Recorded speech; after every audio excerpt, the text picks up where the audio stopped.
Perkenalkan, nama saya Serniati Kandola, NIM 2211180057, kelas B12, Prodi PGSD, Fakultas Keguruan dan Ilmu Pendidikan. Pada kesempatan kali ini, saya akan menjelaskan bagaimana strategi guru mengatasi siswa yang sulit fokus atau berkonsentrasi di kelas. Ruang kelas adalah tempat yang sibuk dan riuh, sehingga fokus visual dan perhatian peserta didik bisa terhambat karena banyak pengalih perhatian. Bentuk pengalih perhatian tersebut berasal dari murid lain, pintu terbuka, dan lain sebagainya. Terkadang proses belajar mengajar tidak cukup menarik bagi murid sehingga konsentrasi belajar mereka mudah buyar. Padahal konsentrasi belajar adalah faktor penentu keberhasilan murid dalam menerima, menyerap, mencerna pelajaran atau ilmu yang diberikan di sekolah. Yang dimaksud dengan konsentrasi belajar adalah pemusatan pikiran atau terpusatnya pikiran dan perhatian kepada informasi yang diperoleh selama waktu belajar. Murid memiliki konsentrasi belajar yang baik jika ia mampu fokus dan mempertahankan pikirannya pada satu hal secara sadar dan tanpa paksaan. Ketika seseorang sedang berkonsentrasi, maka ia akan memusatkan pikiran hanya pada objek yang menjadi target utama sehingga ia hanya akan memperoleh informasi pilihan pula. Faktor kesulitan berkonsentrasi. Murid bisa menunjukkan beberapa terkait konsentrasi belajar seperti dari fokus pandangan, ada perhatian terhadap materi, kemampuan menjawab pertanyaan dengan tepat, dan keinginan bertanya, dan juga sambutan secara psikomotorik yang bagus. Ada beberapa hal yang bisa menyebabkan kesulitan berkonsentrasi, yaitu faktor eksternal atau lingkungan, di mana sebagian besar orang akan mengalami kesulitan berkonsentrasi ketika lingkungan sekitarnya gaduh atau bising. Yang kedua, faktor internal berupa gangguan perkembangan otak dan hormon sehingga seseorang lamban berpikir dan berkonsentrasi. Yang ketiga, faktor psikologi berupa tekanan atau beban dalam diri seseorang yang membuatnya sulit berkonsentrasi.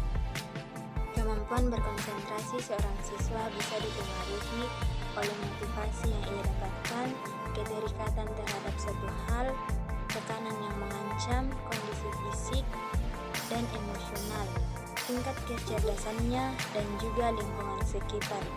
Berikut ini cara untuk mengatasi siswa yang sulit fokus atau berkonsentrasi dalam kelas. Pertama, kesiapan belajar. Metode untuk meningkatkan konsentrasi belajar siswa perlu dilakukan untuk memperhatikan kondisi murid sebelum belajar terlebih dahulu. Sebab sebelum belajar, otak dan tubuh harus berada dalam keadaan segar dengan memperhatikan kondisi fisik, bebas dari penyakit, gangguan, rasa lapar, atau bahkan kekurangan gizi, bersih dari berbagai konflik kejiwaan, ketegangan emosional, kecemasan, kecewa, patah hati, dan sebagainya. Berbagai konflik masalah kejiwaan ini harus diselesaikan lebih dahulu dengan benar agar pikiran jernih. Yang kedua, menanamkan motivasi belajar.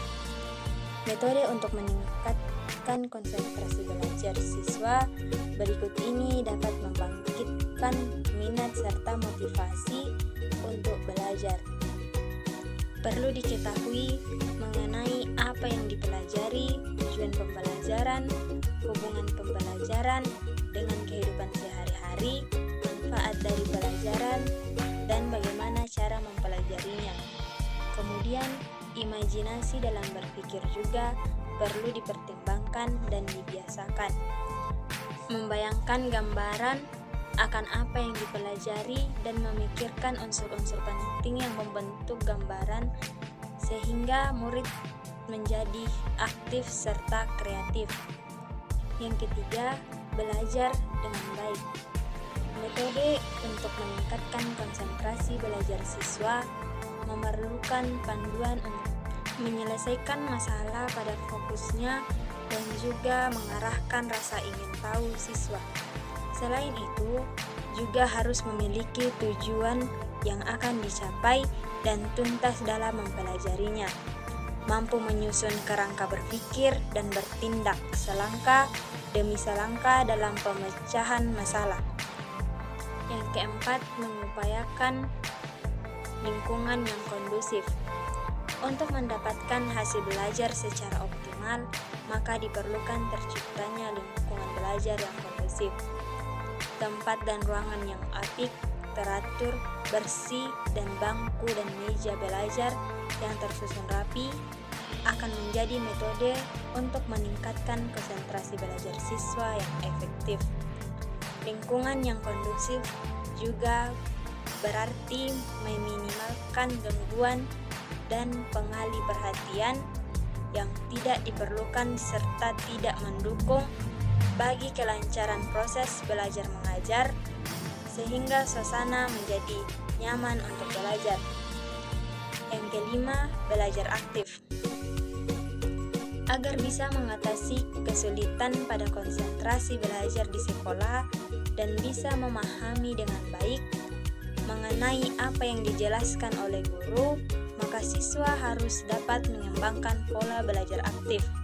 Pola belajar aktif adalah salah satu metode untuk meningkatkan konsentrasi belajar siswa yang berarti dilakukan secara aktif dengan bertanya kepada guru atau teman mengenai hal atau materi yang tidak dipahami. Untuk mengembangkan belajar aktif, maka siswa tidak boleh merasa malu atau sungkan untuk bertanya. Juga akan dapat mencegah pikiran berkelana kemana-mana saat sedang belajar. Dengan belajar, maka konsentrasi belajar akan meningkatkan, mengoptimalkan intensitas konsentrasi belajar. Yang keenam, belajar sambil bermain. Terkadang proses belajar memang bisa menjadi membosankan untuk para siswa apabila tidak ada variasi dalam cara mengajar atau dalam cara menyampaikan materi. Untuk itu, perlu dibuat agar proses belajar menjadi lebih menyenangkan.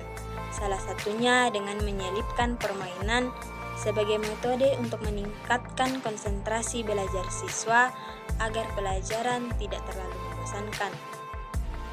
Bermain sambil belajar akan menciptakan kondisi emosional siswa yang positif dan kuat. Guru bisa memodifikasi materi pelajaran yang sulit dalam bentuk permainan yang akan sangat berguna untuk anak-anak yang aktif secara umum atau lebih aktif daripada lainnya.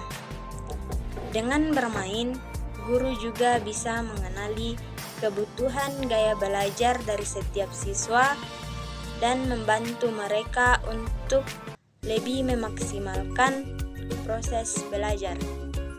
Yang ketujuh, menggunakan musik. Metode untuk meningkatkan konsentrasi belajar siswa juga bisa dilakukan dengan menggunakan musik yang dapat memberi stimulasi cukup terhadap otak, sehingga dapat membantu mendorong perkembangan kognitif siswa dengan cepat. Guru tidak hanya dapat menyampaikan pelajaran tanpa memperhatikan kondisi peserta didiknya dan melakukan pendekatan pemusatan perhatian. Ada dua jenis perhatian, yaitu perhatian spontan yang berasal dari dalam diri siswa dan perhatian tidak spontan yang timbul karena adanya rangsangan dari luar.